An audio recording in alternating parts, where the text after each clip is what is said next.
चलो good morning विद्यार्थीओ chapter 5 में खास करीने आपणे भण्याता बी विरुद्ध एच नो आलेख अने ए तो हिस्टेरिसिस वक्र। आ वक्र अंतर्गत जरा जोईए हार्ड फेरोमेग्नेटिक पदार्थ माटे हिस्टेरिसिस वक्र पहोळो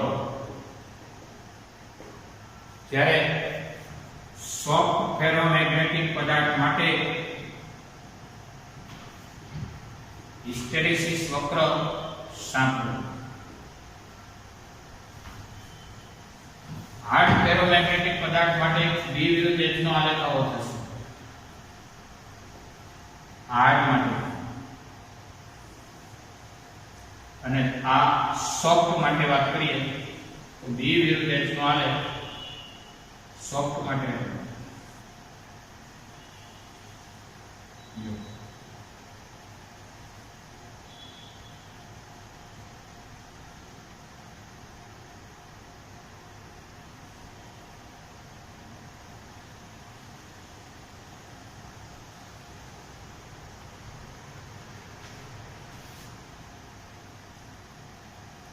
हार्ड माटे छे आ सॉफ्ट माटे छे।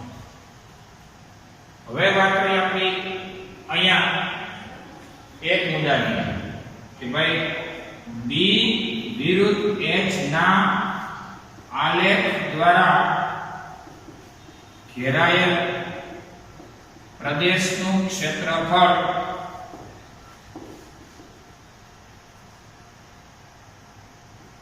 શું બતાવે છે તો કે એકમ કદની ઊર્જા દર્શાવે છે।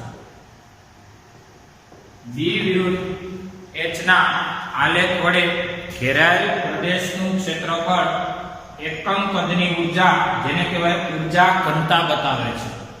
ઈ કેવી રીતે તમે 11 સાયન્સમાં ભણ્યા હતા 11th માં તમે આવું ભણ્યા હતા v વિરુદ્ધ t એટલે ઝડપ વિરુદ્ધ સમય ના આલેખ વડે ઘેરાયેલ પ્રદેશનું ક્ષેત્રફળ અંતર દર્શાવે છે। યાદ કરો ઈ કામ દર્શાવે છે તેની સમજૂતી તમને આપી દઉં 11માની તમારો વિકી આલેખ હતો ઝડપ વિરુદ્ધ સમયનો। હા વિકી આલેખનો ઢાળ હોય તો પ્રવેગ બતાવે પણ વિકી આલેખના ઢાળ વડે ઘેરાયેલ પ્રદેશનું ક્ષેત્રફળ એટલે કે કવરેજ થતો એરિયો ઈ આ બે રાશિનો ગુણાકાર બતાવે। આ ત્રિકોણનું ક્ષેત્રફળ હોય જાય તૃતીયાંશ ગુણ્યા પાયો ગુણાવે લંબચોરસ હોય તો લંબાઈ ગુણ્યા પહોળાઈ તો આ જે ક્ષેત્રફળ એ શું બતાવે છે તો કે આ બેનો ગુણાકાર આનો એકમ થાય મીટર પ્રતિ સેકન્ડ અને સમયનો એકમ તમે જાણો છો સેકન્ડ એટલે મીટર પ્રતિ સેકન્ડ અને ગુણ્યા સેકન્ડ સેકન્ડ સેકન્ડ કેન્સલ થાય એટલે વધે છે મીટર અને જે રાશિનો એકમ મીટર હોય એ રાશિ કઈ હોય તો કે અંતર બતાવે છે ડિસ્ટન્સ બતાવે છે। તો ઝડપ વિરુદ્ધ સમયના આલેખ એ પ્રવેગ બતાવે છે પણ ઝડપ વિરુદ્ધ સમયના આલેખ વડે ઘેરાયેલ પ્રદેશનું ક્ષેત્રફળ એ બે રાશિનો ગુણાકાર એટલે ઝડપનો મીટર પ્રતિ સેકન્ડ સમયનો સેકન્ડ સેકન્ડ સેકન્ડ કેન્સલ થાય એટલે કે મીટર વધે અને જેનો એકમ મીટર હોય એ રાશિ થઈ અંતર બતાવે છે। એ આપણે 11માં ભણ્યા હતા। આપણા 12 સાયન્સની અંદર એકમ કદની ઊર્જા બતાવે છે જેની સાબિતી આપો। ચલો જો આ તમારો બી વિરુદ્ધ એચ નો આલેખ છે। બી વિરુદ્ધ એચ નો આલેખ છે અને બી વિરુદ્ધ એચ ના આલેખ વડે ઘેરાયેલ પ્રદેશનું ક્ષેત્રફળની ચર્ચા કરીએ તો આ આલેખ છે શું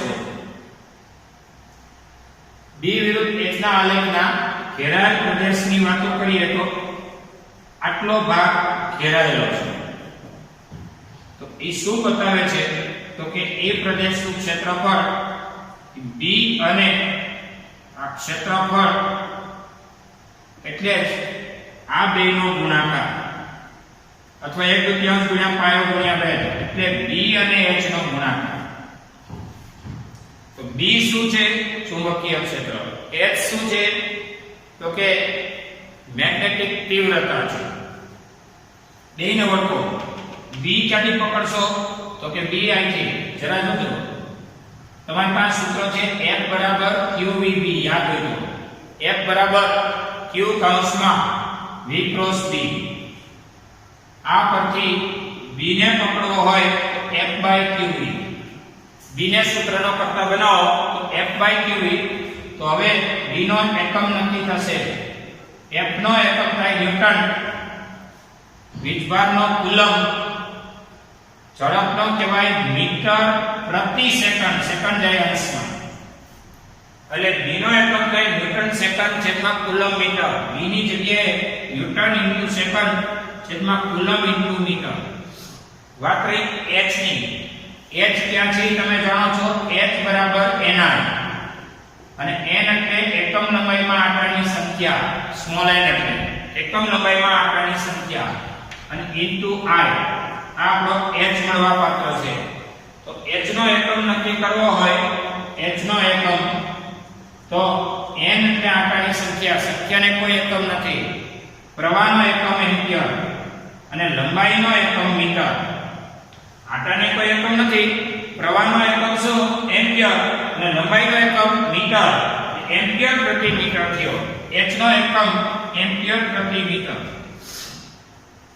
તો હવે આ ન્યૂટન સેકન્ડ ઇન્ટુ એમ્પિયર. તમે જાણો છો I બરાબર Q બાય T. I નો એકમ એમ્પિયર અને આનો એકમ કુલમ, સમયનો સેકન્ડ. કુલમ પ્રતિ સેકન્ડ ને એમ્પિયર કહેવાય.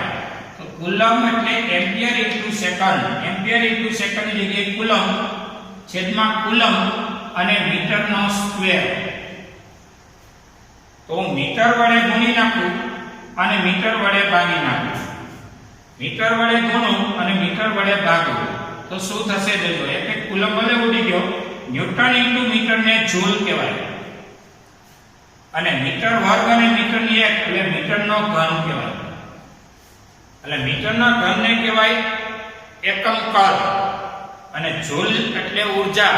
એકમ કદની ઊર્જા એટલે ઊર્જા ઘનતા. અહીંયા કઈ લીધું? એકમ કદની ઊર્જા દર્શાવે છે. આ આલેખ શું બતાવે છે? એકમ કદની ઊર્જા. B વિરુદ્ધ H નો આલેખ એકમ કદની ઊર્જા બતાવે છે.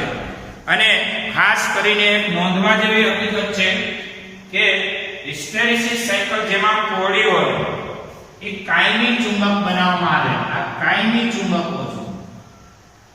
આ કાયમી ચુંબકો માટે હિસ્ટેરેસિસ સાયકલ કોળી હોય, અને એનું ઉદાહરણ છે એલ્નિકો. એલ્નિકો મિશ્ર ધાતુ છે એલ્યુમિનિયમ, નિકલ અને કોબાલ્ટ, એટલે આયર્નિકો. જ્યારે હિસ્ટેરેસિસ સાયકલ સાંકડી હોય એ નરમ ચુંબક કહેવાય, અથવા તો વિદ્યુત ચુંબક કહેવાય. વિદ્યુત પ્રવાહની હાજરીમાં ચુંબકીય ક્ષેત્ર હોય ત્યારે જ એનું મેગ્નેટાઇઝેશન સારું રહે. વિદ્યુત પ્રવાહ બંધ કરો, ચુંબકત્વ નાશ પામે. એ નરમ ચુંબક કહેવાય. અને અહીંયા તમારે એકમ કદ દીઠ આ સાયકલ દ્વારા વ્યય થતી ઊર્જા બતાવે છે. અહીંથી આમ જાઓ, પાછા આમ આવો, પાછા અહીં આવો, એટલે આ જે ઘેરાયેલ પ્રદેશનું ક્ષેત્રફળ એ એકમ કદ દીઠની ઊર્જા એ જૂલ ઉષ્મા સ્વરૂપે વ્યય થતી દર્શાવે છે. આ તમારી માહિતી ક્યાંય નોંધવી હોય તો નોંધી શકશો.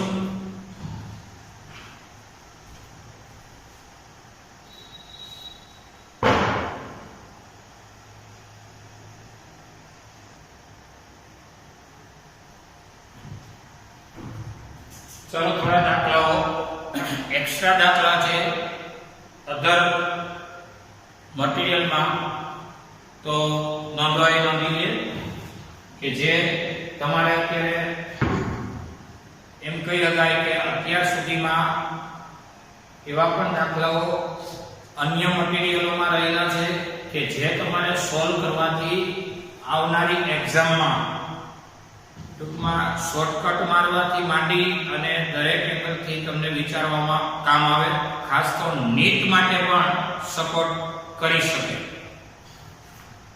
એમાં તમારા જે કઈ સૂત્રો છે એને અંતર્ગત ડેટા કનેક્ટિવિટી આપશું. એટલે આ છે એક્સ્ટ્રા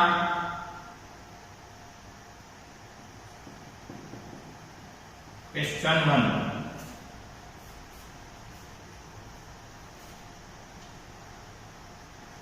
નળાકાર સળિયાના રૂપમાં રહેલા એક ચુંબકની લંબાઈ આપી છે. નળાકાર સળિયાના રૂપમાં રહેલા એક ચુંબકની લંબાઈ 5 સેન્ટીમીટર અને વ્યાસ 2 સેન્ટીમીટર છે. તેનું નિયમિત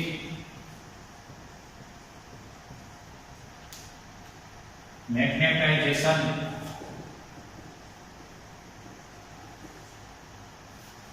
5 × 10³ એમ્પિયર પ્રતિ મીટર હોય તો તેની નેટ એટલે કે કુલ મેગ્નેટિક ડાયપોલ મોમેન્ટ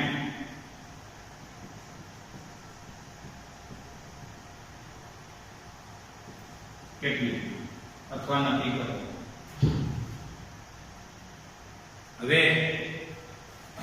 મેગ્નેટાઇઝેશન આપેલું છે, લંબાઈ આપેલી છે. લંબાઈ પરથી તમને એનું કદ મળશે, રેડિયસ અને લેન્થ છે. ચલો જો, નળાકાર સળિયાના રૂપમાં રહેલો એક મેગ્નેટ છે.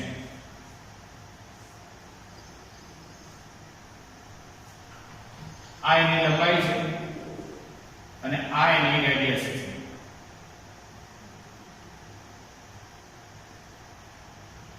લંબાઈ અને રેડિયસ આપેલી છે. લંબાઈ 5 સેન્ટીમીટર, 5 × 10⁻² મીટર સળિયાની લંબાઈ છે. વ્યાસ 2 સેન્ટીમીટર, એનો ડાયામીટર 2 સેન્ટીમીટર છે એટલે એની રેડિયસ 1 સેન્ટીમીટરની થાય. વ્યાસની અડધી થઈ ત્રિજ્યા અને સેન્ટીમીટરના મીટર કરો 10⁻² મીટર. વ્યાસની અડધી ત્રિજ્યા. નિયમિત મેગ્નેટાઇઝેશન આપ્યું છે. મેગ્નેટાઇઝેશન કેપિટલ M કહેવાય. 5×10³ આપેલું છે. 5×10³ એમ્પિયર પ્રતિ મીટરનું મેગ્નેટાઇઝેશન છે. તેની કુલ મેગ્નેટિક મોમેન્ટ શોધો. મેગ્નેટિક મોમેન્ટને એમ કહેવાય, કુલ એટલે ટોટલ મેળવો. હવે આપણે સૂત્ર જ જાણીએ છીએ કે મેગ્નેટાઇઝેશન કેપિટલ M એટલે એકમ કદની કુલ ડાયપોલ મોમેન્ટ, એટલે કે એકમ કદમાં રહેલું કુલ મેગ્નેટિક મોમેન્ટ. અને એ જ મેળવવું છે તો હવે M ટોટલ એટલે કેપિટલ M * V અને કેપિટલ M એટલે મેગ્નેટાઇઝેશન એ જાણીતું મૂલ્ય છે. V એટલે વોલ્યુમ અને આ સળિયાનું વોલ્યુમ એટલે πr² અથવા πr²L નળાકારનું કદ. તો હવે જાણીતા મૂલ્યો મૂકીએ. કેપિટલ M 5×10³ છે. પાઈ એટલે 3.14. r તમારો 10⁻² છે, એનો સ્ક્વેર કરો. અને L એટલે સળિયાની લંબાઈ 5×10⁻² છે. L ની જગ્યાએ 5×10⁻². બધું ગુણાકાર છે, ગુણાકાર છે. તો હવે તમને જે જવાબ મળે 5×3.14 ગુણ્યા 5 78.5 અહીંયા 3 ઘાત છે 2 દુ 4 અને બીજી 2 4 ને 2 6 3 માંથી 6 જાય તો -3 થાય તો ફાઇનલી આપણે લખી શકશું કે થાય -2 માં હા એક સ્ટેપ જનરલી આપણે એક આંકડા પછી પોઈન્ટ કાપીએ છીએ એક સ્ટેપ નો વધારો થાય 10⁻²એકમ કહેવાય જૂલ પ્રતિ ટેસ્લા અથવા તો કહેવાય m બરાબર IA એટલે કે એમ્પિયર ઇન્ટુ મીટર સ્ક્વેર જોઈએ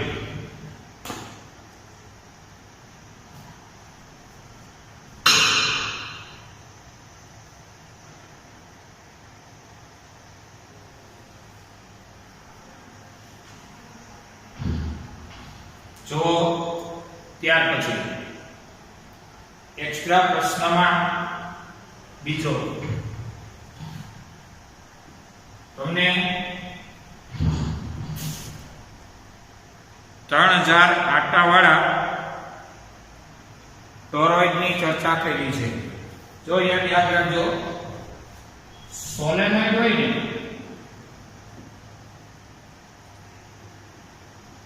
B બરાબર મૂની અને ટોરોઇડ હોય ને બંને માટે B બરાબર મૂની સોલેનોઇડ નળાકાર રૂપમાં હોય ટોરોઇડ એ બે છેડા વાળી દેવાથી એ રિંગ જેવો થઈ જાય વર્તુળાકાર હોય એને ટોરોઇડ કહેવાય એમાં પણ B બરાબર μ0 એને આવે એની સાબિતી આપણે જે આપવાની બાકી છે તમને યાદ હશે સોલેનોઇડ ની તો આપણે આપી દીધી છે સોલેનોઇડ ની અંદર ચુંબકીય ક્ષેત્ર B બરાબર μ0 એને ટોરોઇડ માટે પણ B બરાબર μ0 સોલેનોઇડ નો આકાર હોય છે વર્તુળાકાર સોલેનોઇડ નો આકાર હોય છે હેલિકલ એટલે કે કુંતલાકાર અને ટોરોઇડ નો હોય છે એના બે છેડા ભેગા કરવાથી આકાર થાય છે વર્તુળાકાર તો હવે 3000 આટાવાળા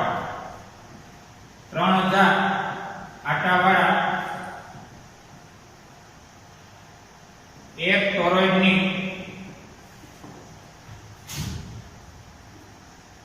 અંદર ટોરોઇડ ના કોર ની કોર એટલે ગર્ભ કહેવાય એટલે કે અંદરના ભાગની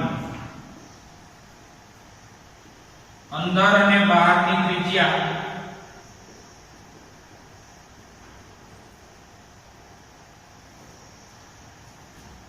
અનુક્રમે 11 અને 12 સેન્ટીમીટર છે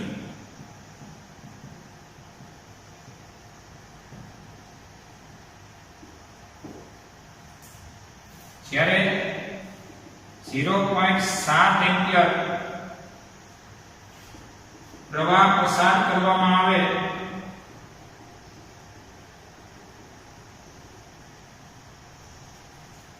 ત્યારે કોરમાં ઉદ્ભવતું ચુંબકીય ક્ષેત્ર 2.5 ટેસ્લા હોય તો કોરની સાપેક્ષ પરમિએબિલિટી શોધો સાપેક્ષ પરમિએબિલિટી મેળવો તો હવે ધ્યાન આપો 3000 આંકડાવાળા n બરાબર 3000 અંદર અને બહારની ત્રિજ્યા ફલાણી ડિગ્રી અંદરની આપણે 11 બોલીએ અને બહારની 12 તમારું ચિત્ર આમ છે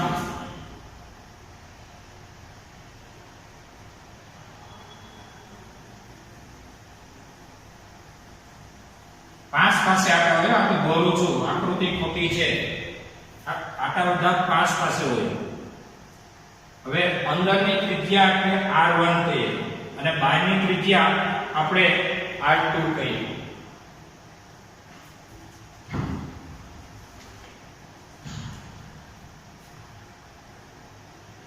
આ ધારની ત્રિજ્યા એટલે r1 અને આ ધારની ત્રિજ્યા એટલે r2.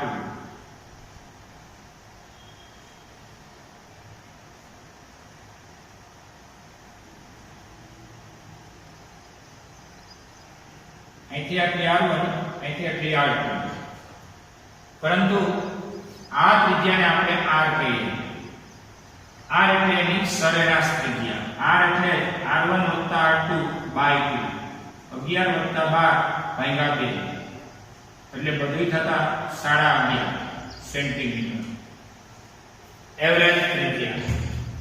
r1 અંદરની ત્રિજ્યા, r2 બહારની ત્રિજ્યા અને સરેરાશ ત્રિજ્યા એટલે અંદરની ત્રિજ્યા વત્તા બહારની ત્રિજ્યા ભાગ્યા 2.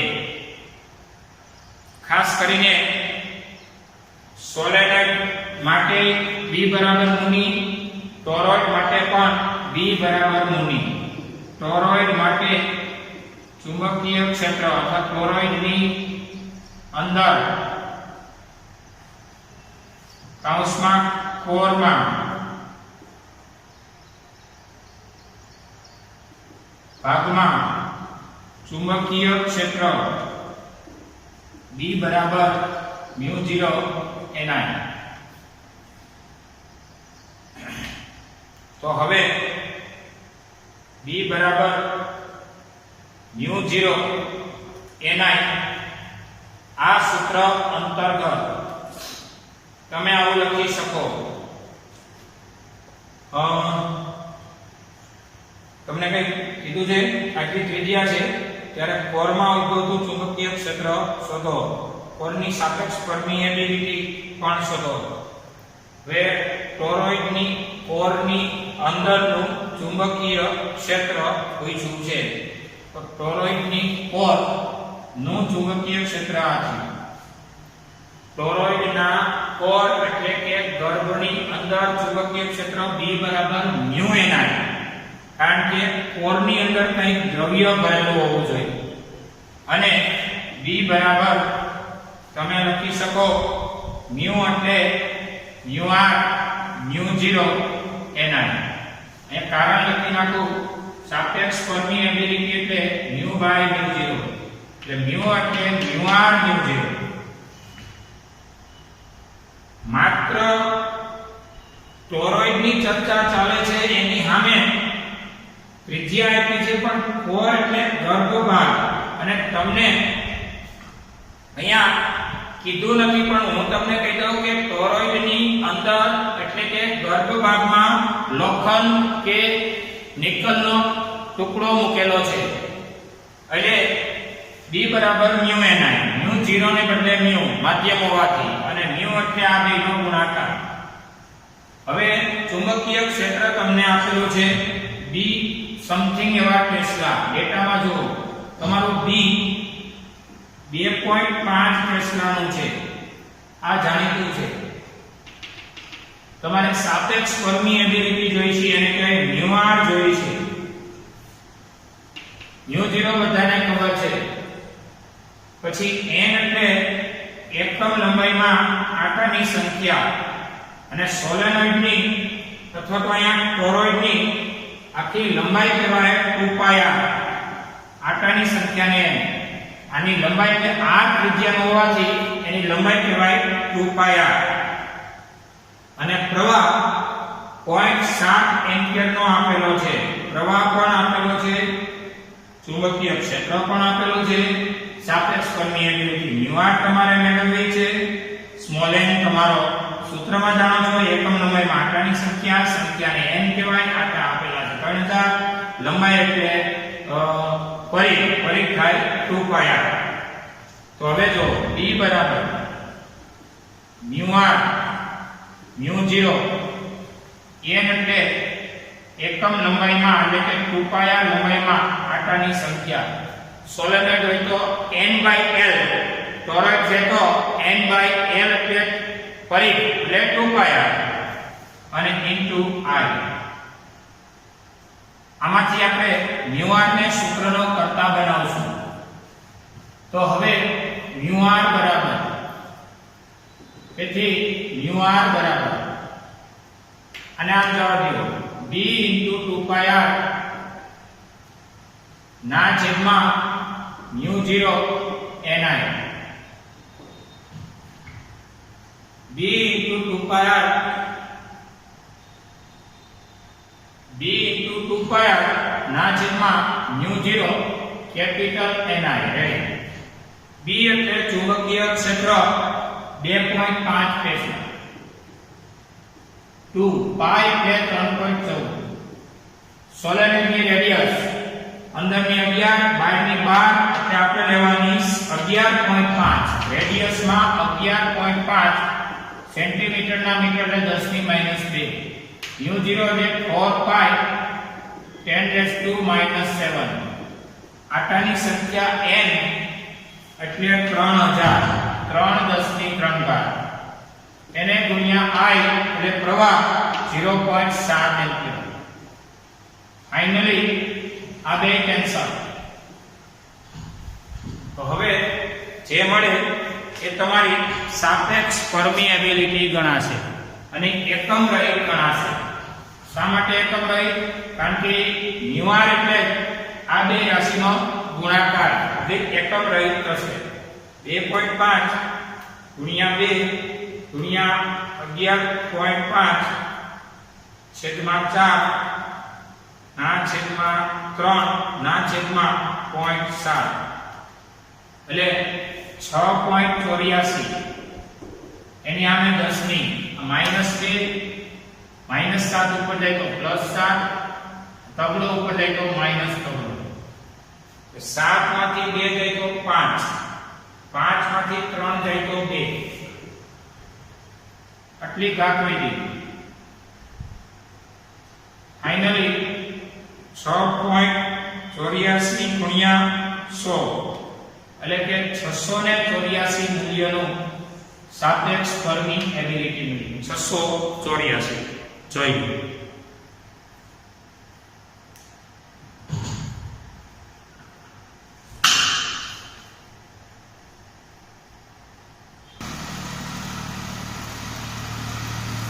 ત્યાર પછી એક મેગ્નેટની કોર્સિવિટી આપેલી છે ચાલો તો એક્સ્ટ્રા દાખલામાં એક મેગ્નેટની કોર્સિવિટી 3 × 10⁻³ એમ્પિયર પ્રતિ મીટર છે તેને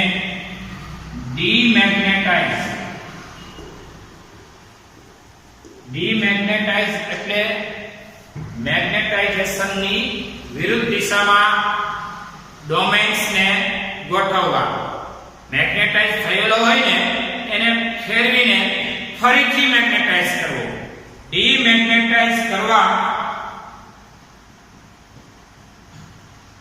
10 સેન્ટીમીટર લાંબા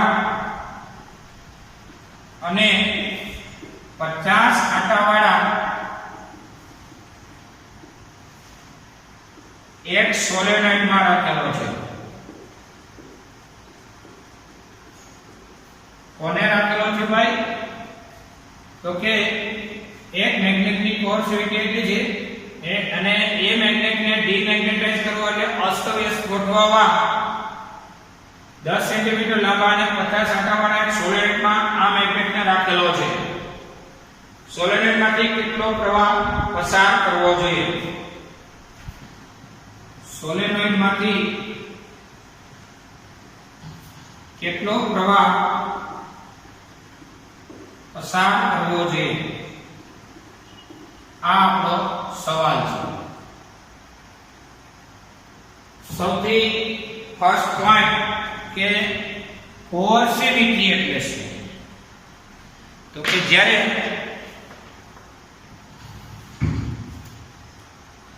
h ના કેપિટલ H યાદ કરો ના જે મૂલ્ય માટે મેગ્નેટાઇઝેશન m શૂન્ય થાય તેને કોર્સિવિટી કહે છે અને આપણે જોઈએ છીએ કેટલો પ્રવાહ પસાર થાય જો તમારો આલેખ B વિરુદ્ધ H નો આલેખ જોઈએ.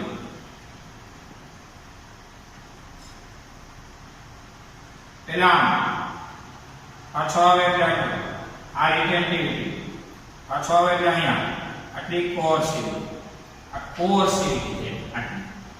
કોર્સિવ વખતે જોઈ લો H નું એક એવું મૂલ્ય કે જે વખતે ચુંબકીય ક્ષેત્ર કેવું છે 0, H ના જે મૂલ્ય માટે મેગ્નેટાઇઝેશન 0 થાય, મેગ્નેટાઇઝેશન 0 થાય. મેં તમને આકૃતિ દોરી દીધી. અહીંયા હું કાઢું તો કે બધા એક દિશ થઈ જતા હતા, અહીંયા હું કાઢું તો કે 50% જેવા થતા હતા, 50% જેવા. આ 100% થઈ જતું હતું, આ 50% રહી જતું હતું. અને અહીંયા હું કાંઈ બેટરીની પોલારિટી બદલાવાથી કેવું થતું હતું, અસ્તવ્યસ્ત થઈ જતું હતું. અસ્તવ્યસ્ત દિશાનું થાય એટલે 0% થઈ જાય, અને 0% થઈ જાય એટલે કે એનું મેગ્નેટાઇઝેશન નાશ પામે. એટલા જે મૂલ્ય માટે મેગ્નેટાઇઝેશન 0 થાય એને એની કોર્સિવિટી કહેવાય. તો એ કોર્સિવિટી એટલે h નું જ મૂલ્ય. h બરાબર તમારું 3 10 ની 3 આપેલું છે. 10 સેન્ટીમીટર ના માટે L બરાબર 10 સેન્ટીમીટર, 10 ગુણ્યા 10 ની માઈનસ 2 મીટર એટલે કે 10 ની માઈનસ 1 મીટર. 1 માંથી 2 જાય તો માઈનસ 1. 50 આંટાવાળા આંટાની સંખ્યાને n કહેવાય. 50 આંટાવાળા સોલેનોઇડ મૂકો. કેટલો પ્રવાહ પસાર કરવો જોઈએ? પ્રવાહનું મૂલ્ય I શોધો. ખાસ કરીને તમારું h ને જાણીતું છે તો અહીંયા h નું નામ શું? તો જરા જોજો અહીંયા. h એટલે કહેવાય મેગ્નેટાઇઝિંગ તીવ્રતા અથવા તો મેગ્નેટિક તીવ્રતા. h બરાબર n એકમ લંબાઈમાં n આટા સ્મોલ n ઇન્ટુ I અને આ થઈ ગયો h. આપણે I જોતું છે. I બરાબર HL ના છેદમાં કેપિટલ N, HL ના છેદમાં કેપિટલ N, HL અને N એટલે કે I બરાબર h કેટલો 3 10 ની 3, L કેટલો 10 ની માઈનસ 1 અને કેપિટલ N કેટલો 50. I બરાબર 3/50.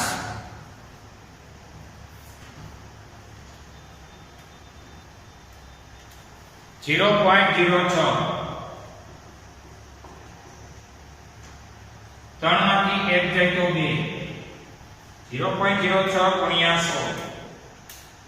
એટલે કે I બરાબર 6 એમ્પિયર. આ તમારો જવાબ છે. I બરાબર 6 એમ્પિયર જોયું.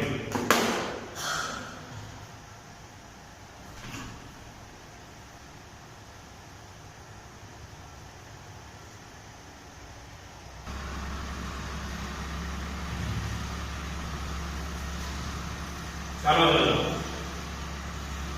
તમને આપેલી છે એક રકમમાં પ્રમાણે 15 સેન્ટીમીટર જેટલી સરેરાશ ત્રિજ્યાની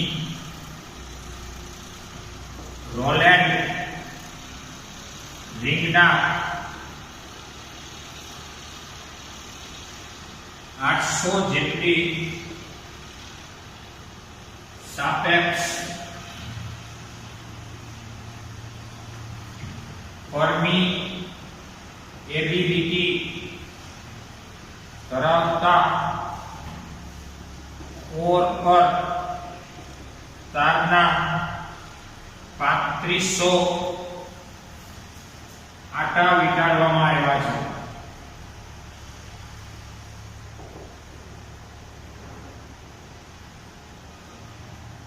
વીંટાળવામાં આવેલ છે. 1.2 એમ્પિયર જેટલા મેગ્નેટાઇઝિંગ વિદ્યુત પ્રવાહ માટે કોરમાં ચુંબકીય ક્ષેત્ર B નું મૂલ્ય શોધો.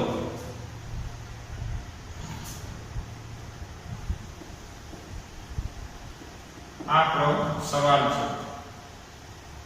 હવે સરેરાશ ત્રિજ્યા ધરાવતી રિંગ, એટલે આ પોતે રિંગ થઈ ગઈ.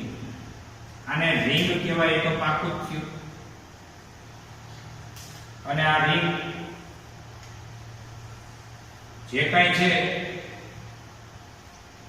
એની સરેરાશ ત્રિજ્યા એટલે અંદરની ત્રિજ્યા r1, બહારની ત્રિજ્યા r2, એટલે સરેરાશ ત્રિજ્યા ગણાય r.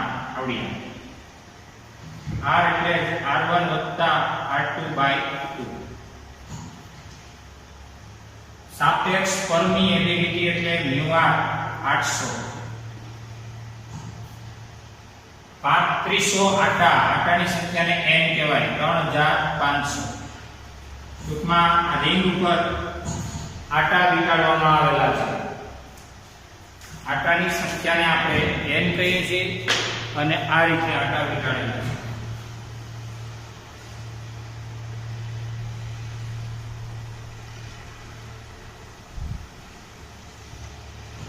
એટલે ટોરોઇડલ રિંગ જેવું થઈ ગયું. હવે 1.2 એમ્પિયર નો પ્રવાહ I બરાબર 1.2 એમ્પિયર આમાંથી પ્રવાહ પસાર કરાવવાનો. કોરમાં ચુંબકીય ક્ષેત્ર B નું મૂલ્ય કેટલું? રિંગ છે ઈ કોર ભાગ કહેવાય. કોર એટલે ગર્ભ ભાગ. તો ટોરોઇડ ની અંદર ચુંબકીય ક્ષેત્ર B બરાબર μ. તો મટીરીયલ છે એટલે મ્યુ હવા હોય કે શૂન્યાવકાશ હોય તો μ0. તો મ્યુ એટલે μr μ0. હમણાં એકવાર દાખલો ગણાયો. n એટલે એકમ લંબાઈમાં આટાની સંખ્યા. લંબાઈ કહેવાય 2πr. સોલેનોઇડ હોય તો લંબાઈને l કહેવાય. ટોરોઇડ છે એટલે લંબાઈને 2πr કહેવાય. અને પ્રવાહ એટલે I. ચુંબકીય ક્ષેત્ર B કેટલું? આ આપણો પ્રશ્ન છે. B બરાબર μr μ0 n 2πr. r કેટલું લેવાનું? તો કે 15 સેન્ટીમીટર સરેરાશ ત્રિજ્યા કીધી છે. એટલે 15 સેન્ટીમીટરના તમે મીટર કરી શકો. એટલે 15 સેન્ટીમીટર એટલે 15 10 ની -2 મીટર r. ચલો જો μr કેટલો લખશો? આ μr છે. μr એટલે 800. ચલો આ 4π10 7. n એટલે કેટલા? 3500. I એટલે કેટલો? 1.2 એમ્પિયર. 2π. r એટલે કેટલો? r એટલે તો કે 15 સેન્ટીમીટર. એના મીટર કરો. એટલે ફાઇનલી એવું ગણતરીને અંતે જવાબ મળે એટલા ટેસ્લા. આ તમારો જવાબ છે. ચલો હવે ડેઈલી ટેસ્ટ નોંધી લો.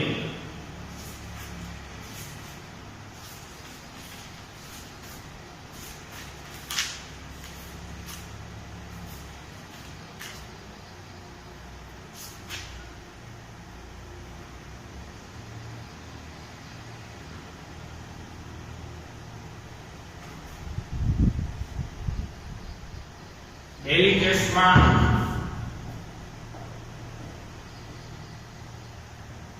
સ્વાધ્યાયનો 9મો 10મો અને 11મો દાખલો. આ આપણો ડેઈલી ટેસ્ટનું આયોજન. ચલો અહીંયા લેક્ચર આપણું પૂરું થયું છે.